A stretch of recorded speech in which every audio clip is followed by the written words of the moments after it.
गलत तो आप कर रही हैं। आप पैसे मांग रही थी, बताओ कि मेरे को पैसे दे दो, और क्या आपने पैसे मांगे? कैसे बात कर रहे हो आप? मैंने क्या बात की? क्या बात है? मैंने कल किससे पैसे मांगे? ये देखो, कल किससे पैसे मांगे? ये देखो।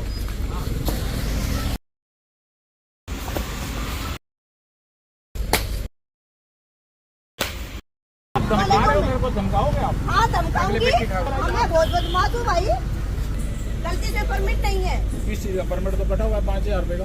5,000 का परमिट चलान है ओनली, परमिट नहीं है वो। LBRI परमिट होता है। नहीं, सरकार ने ऑनलाइन अलाउ किया हुआ है ना जी, नहीं किया हुआ। ऑनलाइन अलाउड है। ऑनलाइन परमिट जनरेट होता है। आज परमिट जनरेट ऑनलाइन जमा भी होता है जी बैंक में। ऑनलाइन बैंक में जमा चलान जनरेट होने से वो परमिट नहीं बन जाता है। समझे नहीं मैडम जी, सरकार ने परमिट होता है, परमिट सरकार ने परमिट होता है, सरकार ने परमिट होता है। परमिट के बिना यू कांट सर्व लिकर। 5,000 रुपए परमिट के बिना यू कांट सर्व लिकर। 5,000 रुपए फीस रखी यू सरकार कांट ने। सर्व लिकर। 5,000 रुपए बनने से आपका राइट नहीं हो जाता, और वो भरा नहीं है, चलान है ओनली। जब 5,000 रुपए जमा नहीं है क्या? 5,000 का मतलब क्या होता है? जमा है कि नहीं? परमिट क्या होता है? ये बताओ, जमा है परमिट क्या होता है? नहीं है, नहीं है। आपने ओनली ऑनलाइन चलान है, जब जमा नहीं है। ऑनलाइन चेक किया? ऑनलाइन चलान है, ओनली जमा नहीं है। जमा है, देखो उसमें स्टेट बैंक ऑफ इंडिया का। आप एक बात बताओ, आप जमा करा के सब कुछ फ्री हो गए क्या? आपने किस बैंक से लेनी थी? आपने परमिट लिया, LBRI परमिट लिया। आपका उसमें क्या इंटरेस्ट है बैंक में, पर्टिकुलर बैंक में? मेरा इंटरेस्ट है, मैं दूंगी, वहीं से लेना पड़ेगा आपको। गलत क्या है? गलत तो आप कर रही हैं। आप पैसे मांग रही थी, बताओ कि मेरे को पैसे दे दो, और क्या आपने पैसे मांगे? कैसे बात कर रहे हो आप? मैंने क्या बात की? क्या बात है? मैंने कल किससे पैसे मांगे? ये देखो, कल किससे पैसे मांगे? ये देखो, हाँ, ये देखो, बनाओ इसकी वीडियो। यार मैं एडिट करूंगी। क्या मतलब इल्जाम लगा रहे हो आप? फोन दो मैडम, आपने पैसे नहीं मांगे? किससे मांगे? मेरे से मांगे आपने? 70 आदमी थे यहाँ पे, हाँ, 70 आदमी से और सारे मैंने देख पुलिस भी बुलाई है। हाँ, तो सबके सामने मांगे आपने? किससे मांगे? कोई एक बता दो किससे मांगे? बिना पैसे के आप नहीं ले बदतमीज बदमाशी करते हो। उठाओ इसे, मुकदमा बनाओ। कर रहे जी। इसका हवाला दे देना कितनी। इतनी गंदी हरकतों में मत चलो। कोई बात नहीं, ठीक सब है कुछ, ना? हाँ, हाँ। सब कुछ रख ले इसमें। आप धमका रहे हो, मेरे को धमकाओगे आप? हाँ धमकाऊंगी।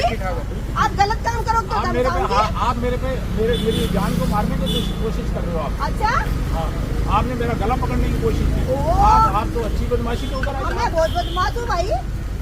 हमारे पास DETC एक्साइज जो शराब से डील करती है, मैडम सरोज आई थी, और उसने आके मेरे स्टाफ को पहले धमकाया भी आप ऐसे ही गलत शराब पिला रहे हो। उन्होंने बताया कि हम बिल्कुल वैलिड लाइसेंस जो सरकारी फ़ीस होती है 50,000 रुपये, वो हमने जमा करा रखी है।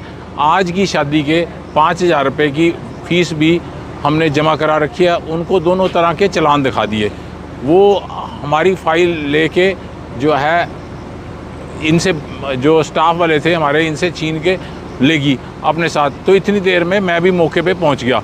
तब वो गाड़ी में बैठी थी, और मैंने आके मैडम से कहा कि भाई हमने जब सब कुछ वैलिड बना रखा है, जब 50,000 रुपये की लाइसेंस फ़ीस ले रखी है विस्की पिलाने की, और 5,000 रुपये जो आज के विस्की पिलाने की फ़ीस है वो भी जमा करा रखी है, तो फिर तो मैडम कहने लगी हमारा को तो कुछ नहीं मिला ना, हमारे को क्या मिलेगा अगर तुमने सारी फ़ीसें ही ऑनलाइन जमा करा दी।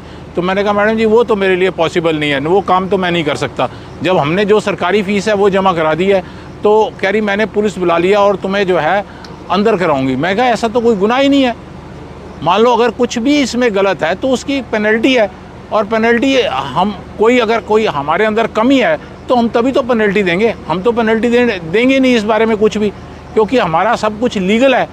तो वो नहीं मानी, कह रही मैं अच्छा अभी शराब की बोतल लाके आपको फंसा दूंगी। तो वही बात हुई। इतनी देर में 112 वाले भी आ गए थे। फिर मैंने ही खुद पुलिस को फ़ोन किया, SHO को, DSP को, सबको बता दिया भी ये मामला है इसी तरह। तो फिर पुलिस वाले जो है चौकी इंचार्ज भी आ गए थे, उन्होंने मैडम को बुलाया, फ़ोन किया कि मैडम आप आ जाओ। और मैडम जैसे ही आई तो कह रही मैं तो यहाँ रिजॉर्ट के सामने नहीं खड़ी होंगी, मैं तो गाड़ी से नहीं उतरूँगी। गाड़ी से वो उतरी नहीं, और हमने उनको पूछना शुरू किया मैडम जी बताओ तो सही कि हमारा गुनाह क्या है। कह रही मैंने बता तो दिया था कि मैंने कहा जी परमिट हमने बनवाया हुआ है, सारा कुछ ऑनलाइन बना हुआ है, रसीदें आपको दिखा दी हैं सारी, तो इसमें गलत क्या है? अब सरकार तो डिजिटलाइजेशन का, मोदी जी हमारे प्रधानमंत्री जी डिजिटलाइजेशन की बात करते हैं, और आप कह रहे हो ऑनलाइन कुछ हो नहीं सकता। वो तो नोटबंदी कर रहे हैं, अभी 2000 का नोट भी बंद कर दिया, तो ताकि सब लोग ऑनलाइन आए, पेमेंट करें। तो आप इस बात से कह रही मेरे को तो अपने हिसाब से मतलब है। तो मैंने कहा जी फिर आप ये तो कोई बात ना हुई, आप मेरे से पैसे मांगोगी। तो इस बात पे वो गुस्सा खा गई, क्योंकि मेरे और रिपोर्टर्स यहाँ तक पहुँच चुके थे और उन्होंने सारी बात रिकॉर्ड कर ली थी। तो इस बात से गुस्सा खा गई, उसने मेरा गला दबाना चाहा। फिर जब गला मैं पीछे हट गया तो और उसने मेरा मोबाइल छीन के, जो नया iPhone 14 Pro Max था, उठा के 1.5 लाख रुपए का फ़ोन था, उठा के ज़मीन पे पटक दिया। ये सारा रिकॉर्डिंग है। ये तो सरासर दादागिरी हुई कि अगर कोई इन विभाग वालों को मंथली नहीं देगा तो वो क्या रिजॉर्ट नहीं चला सकता? सरकार को फीस देने का कोई औचित्य नहीं है। मैं ये चाहता हूँ कि ऐसे अधिकारियों के खिलाफ सख्त कानूनी कार्रवाई होनी चाहिए, और ऐसे अधिकारियों को तो नौकरी पे रहने का हक ही नहीं है।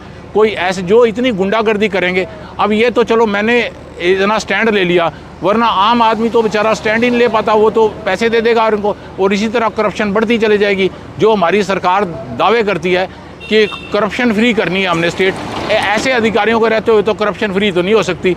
जो किसी पत्रकारों के मौजूदगी में इसने साफ कहा कि हमारा हिस्सा तो मिलना चाहिए, चाहे कुछ भी हो जाए। तो ये ऐसे अधिकारियों के खिलाफ तो मैं कहता हूँ नौकरी पे रहने का भी ऐसे अधिकारियों को कोई हक नहीं है।